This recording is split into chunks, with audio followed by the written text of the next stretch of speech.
Hey YouTube, this is Steve from Average Joe's Fantasy Football, and we've got week 8 of the NFL season, and we are talking start and sit for the wide receiver position. If you guys haven't already, check out my other start and sit videos, and we'll jump right into it.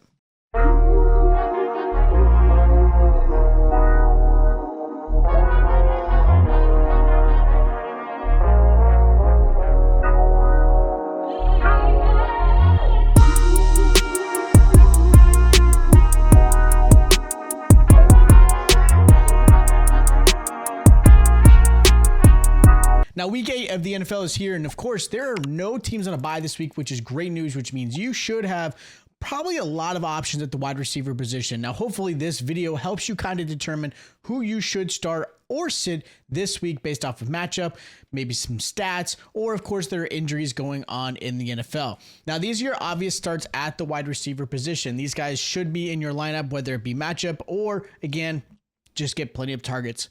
No reason to sit them this week. Now, the first wide receiver I really like this week is going to be Jayden Reed versus the Jaguars. Now, you could almost put really any Packers wide receiver in your lineup this week against the Jaguars' pass defense.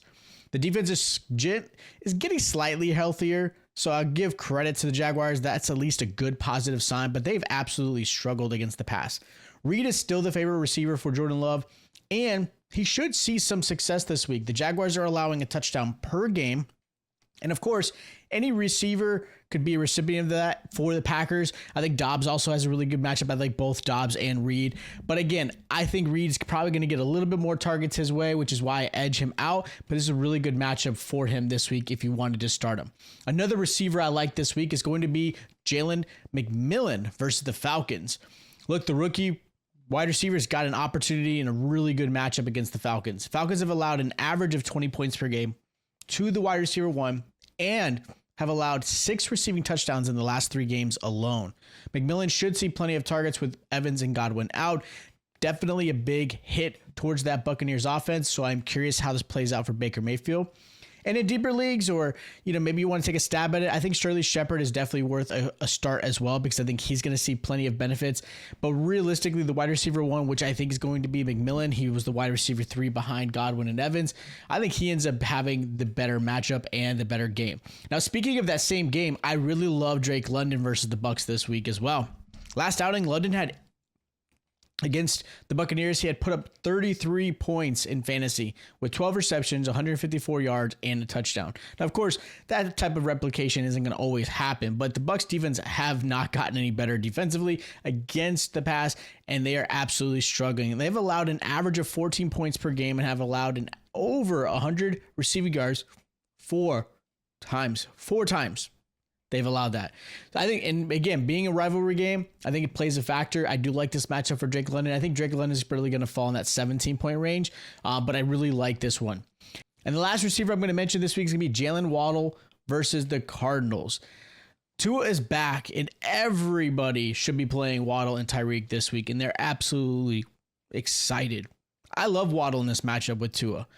Cardinals are allowing 10 points to the wide receiver 2, and actually, as of recently, they've been allowing an average of 16 points to the wide receiver 2 in the last 4 weeks. The first game of the season when Tua played a full game, Waddle had put up 16 fantasy points. He had 5 receptions with over 100 receiving yards. So this is a really good matchup for Waddle. I think Waddle ends up actually possibly being a solid, wide receiver 2 league winner for the rest of the year with Tua, again, being in the lineup, being hopefully healthy. We'll see how things play out, but this is a really good matchup for him. Now, as far as the sits go, I'm going to keep that thing rolling in the same game. I don't love this for Marvin Harrison Jr. going against the Dolphins. In the last 3 games, Dolphins are allowing only 8.7 points per game to wide receivers, and they have allowed only received touchdown since week 3. That's it. 1 receiving touchdown since week 3. Having Jalen Ramsey at cornerback still matters, and it definitely helps this pass defense, which has been amazing this season. Harrison Jr. has just been way too inconsistent this year. Got a lot of issues. He only put up 5.1 points last week, and this is definitely another matchup that I have some fear that I don't think he ends up playing well. I like Marvin Harrison Jr. for the long term, but for whatever reason, he's having some disconnect, and I'm not even going to mention the whole Call of Duty Kyler Murray thing. People, I know, I get it. But again, this is just a matchup that I'm really nervous for Marvin Harrison Jr. Realistically, a lot of it I give credit to the Miami Dolphins. That defense has and is pretty legit. Another receiver I don't like this week is going to be Chris Olave versus the Chargers. Chargers defensively have actually been really great, holding receivers in the last 3 matchups to only 49 receiving yards. Last week, they held, again, like I mentioned, Marvin Harrison Jr. to only 5.1 points. Now, Olave has not been great since Derek Carr went down. In the last 2 weeks alone, he's been held to only 5 targets, and in those 2 weeks, a combined 2.5 points in fantasy. So, quarterback matters. I like Spencer Rattler. I thought he was great coming out of college. I thought he was going to have some upside. Doesn't look really good right now. So having Carr out has definitely played a factor, and Olave is somebody that I'm just really going to have to, like, if I'm in a deep league, maybe play him, but I'm sitting him this week. Another receiver I don't like this week is going to be Terry McLaurin versus the Bears. There's a chance that Jaden Daniels misses this game, and if he does miss this game, I'm not sure how I feel about Marcus Mariota with McLaurin in this one. Bears have been actually really tough on defense, holding receivers to only 10 points per game and have only allowed 100 receiving yards so far this season.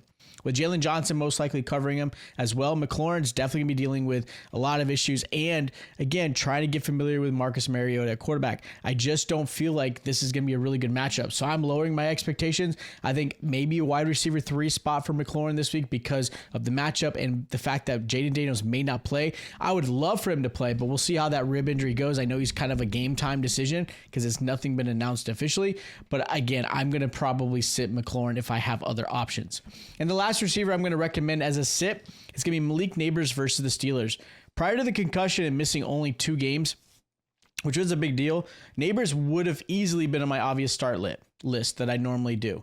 But coming into week 7, him and Daniel Jones struggled to get on the same page. And this could be an overreaction from me. I get it. But I also believe this is also a really tough matchup against the Steelers. Steelers are legit. They have played really well. The Steelers defense is legit. They played really well this season. They have actually done a really good job, and they've held the receivers to only 7 points per game. And again, have only allowed 1 100-yard receiving game this season. So matchup-wise, really tough. I don't know if the missing those couple games affected Neighbors because Neighbors still saw 8 targets, but he didn't put up any type of great performance.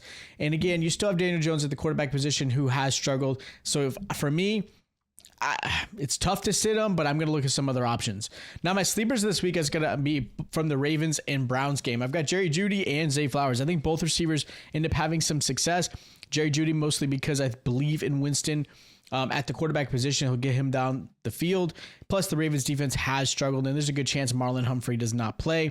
And then Zay Flowers has been great. He obviously got hurt last week, so he didn't get to have a great game against the Buccaneers where I thought he was going to have a phenomenal one. But I still think this is going to be a really good matchup for both of these guys.